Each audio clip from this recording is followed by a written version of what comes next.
सफेद चमकते हुए स्नो के बीच में इस विंटर गेम्स का आह्लादक एटमॉस्फेयर देख के बहुत हर्षित हुआ हूँ। मुझे बहुत खुशी हुई है। ये धरती बहुत पोटेंशियल रखने वाली धरती है और मैं लास्ट ईयर भी यहाँ आया था और तब मैंने कहा था कि मैं जब पिछली बार आऊंगा तब रुकूंगा, देखूंगा। मैं रुका और देखा, मेरा हौसला बढ़ा और मुझे लगता है कि आने वाले दिनों में हम गुलमर्ग को विंटर गेम्स के लिए विश्व स्तर का केंद्र के रूप में उसको स्थापित करेंगे। यहाँ जो रही संभावनाएं, यहाँ के लोगों का मिलनसार स्वभाव और यहाँ की परिस्थिति हमें विश्व में विंटर स्पोर्ट्स के लिए विश्व विंटर स्पोर्ट्स हब के रूप में स्थापित करने के लिए मदद करेगा। मेरा यह भी मानना है, हम 4 दिन के लिए विंटर गेम्स का आयोजन करते हैं। दोस्तों, स्पोर्ट्स सोसाइटी को जोड़ता है। स्पोर्ट्समैनशिप स्पिरिट बनाता है। स्पोर्ट्स हारना और जीतना सिखाता है। स्पोर्ट्स सोसाइटी में हार्मनी क्रिएट करता है।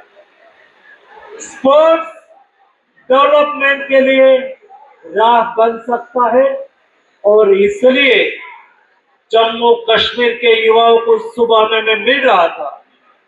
स्पोर्ट्स के साथ मैंने उसका लगाव देखा, स्पोर्ट्समैनशिप मैंने देखी।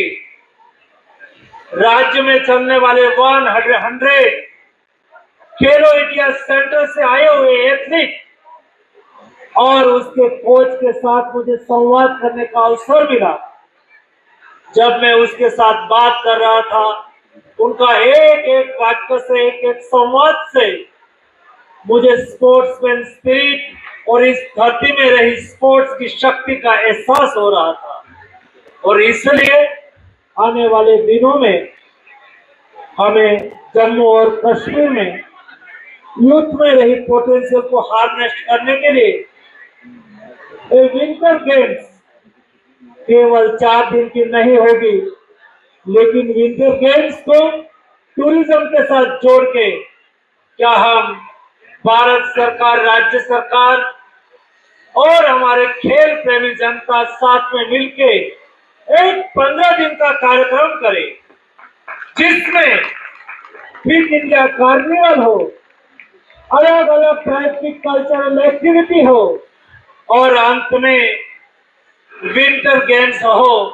15 दिन का कार्यक्रम दोस्तों हमारे जम्मू कश्मीर के युवाओं को खेलने का अवसर तो देगा, उसमें रही कल्चरल पोटेंशियल को प्रदर्शित करने का अवसर देगा और देश और दुनिया से कंटिन्यूस विंटर गेम्स के साथ जोड़ने का अवसर देगा। तब जाके गुलमर्ग एक वर्ल्ड लेवल का और वर्ल्ड क्लास टूरिज्म डेस्टिनेशन के रूप में उसको आगे बढ़ने का अवसर मिलेगा। दोस्तों, कोई भी व्यक्ति एक बार करते हैं और एक बार का आयोजन डेमोन्स्ट्रेशन कहा जाता है और वो दूसरी बार होता है, तीसरी बार होता है, तो धीरे धीरे वो आगे बढ़ता है और एक बार का रिकॉर्ड दूसरी बार तोड़ता है, लेकिन वो कंटिन्यूस होता है।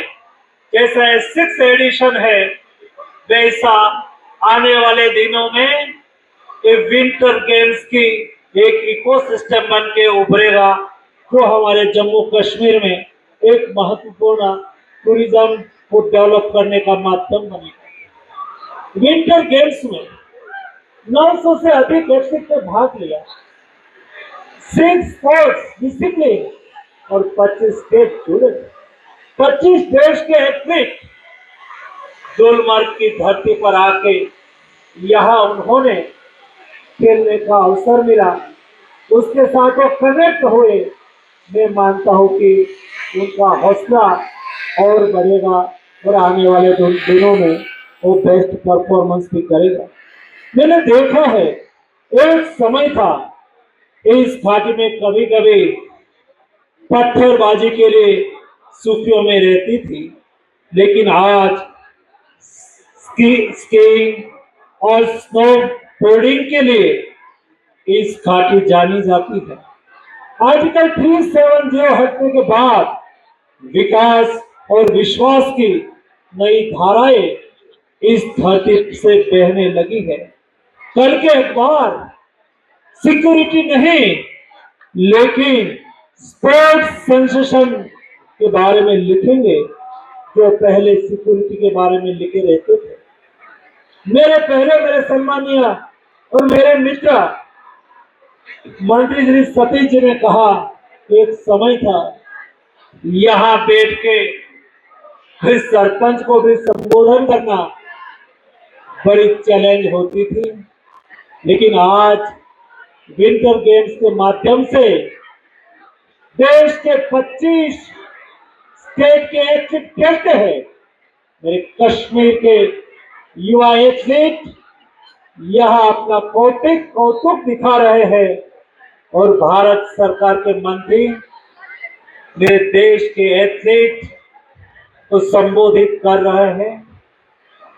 जम्मू कश्मीर बदल रहा है, आगे बढ़ रहा है और प्रधानमंत्री मोदी जी के नए भारत के सपनों को साकार करने की दिशा में जम्मू कश्मीर भी अपना अहम भूमिका अदा कर रहे हैं।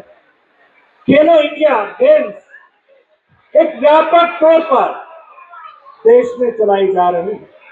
प्रधानमंत्री मोदी जी ने कहा था कि देश के हर एथलीट खेल के मैदान में रहना चाहिए, खेलते रहना चाहिए। और 2047 जब देश आजादी का शताब्दी वर्ष मनाता हो, तब हमें विकसित भारत बनाना है और विकसित भारत बनाने के लिए हमें स्पोर्ट्स सेक्टर में भी आगे बढ़ना है। और स्पोर्ट्स सेक्टर में आगे बढ़ने के लिए मोदी जी ने कहा कि 2036 में हमें देश में ओलंपिक्स आयोजित करना है और 2047 जब देश आजादी का शताब्दी वर्ष मनाता हो, तब हमें दुनिया के 1 से 5 अरब के स्पोर्टिंग नेशन के रूप में देश को स्थापित करना है।